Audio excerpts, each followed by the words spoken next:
ભાભર ખાતે ભાજપ દ્વારા વિજયોત્સવ મનાવાયો। આજે ગુજરાતમાં સ્થાનિક સ્વરાજની ચૂંટણીમાં ભાજપનો ભવ્ય વિજય થયો છે। ભાજપનો પ્રચંડ વિજય થતાં ભાભર ભાજપના આગેવાનો અને કાર્યકરો વાવ સર્કલ પર એકઠા થયા હતા અને વિજયોત્સવ મનાવ્યો હતો। ફટાકડા ફોડી મીઠાઈ ખવડાવી ભારત માતા કી જયના નારા લગાવી ખુશી વ્યક્ત કરી હતી। ગુજરાતમાં સ્થાનિક સ્વરાજની ચૂંટણીઓમાં જે આજે પરિણામો આવ્યા એ પરિણામો દેખાડી દે છે કે ભારતીય જનતા પાર્ટી ઉપર લોકોને પૂરેપૂરો ભરોસો છે।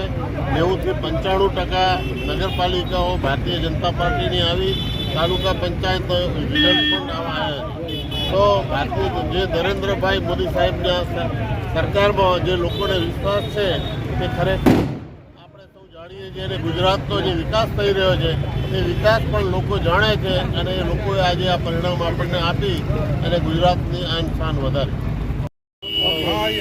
આપણા દેશના યશસ્વી વડાપ્રધાન માનનીય શ્રી નરેન્દ્રભાઈ મોદી સાહેબ, આપણા દેશના ગૃહમંત્રી શ્રી અમિતભાઈ શાહ સાહેબ, આપણા ગુજરાત પ્રદેશના યશસ્વી અધ્યક્ષ શ્રી પાટીલ સાહેબના નેતૃત્વમાં આજે ગુજરાતમાં આપણી સ્થાનિક સ્વરાજ્યની ચૂંટણીમાં કોંગ્રેસને જળમૂળમાંથી ઉખાડી અને ખૂબ જ ભવ્ય અભૂતપૂર્વ જીત મેળવી છે। એ ખુશી એ આનંદના પ્રસંગે આજે ભાભર શહેર દ્વારા ભારતીય જનતા પાર્ટી દ્વારા સૌનું મોઢું મીઠું કરાવી ફટાકડા ફોડી અને ખૂબ ભવ્ય જીતની ઉજવણી કરી।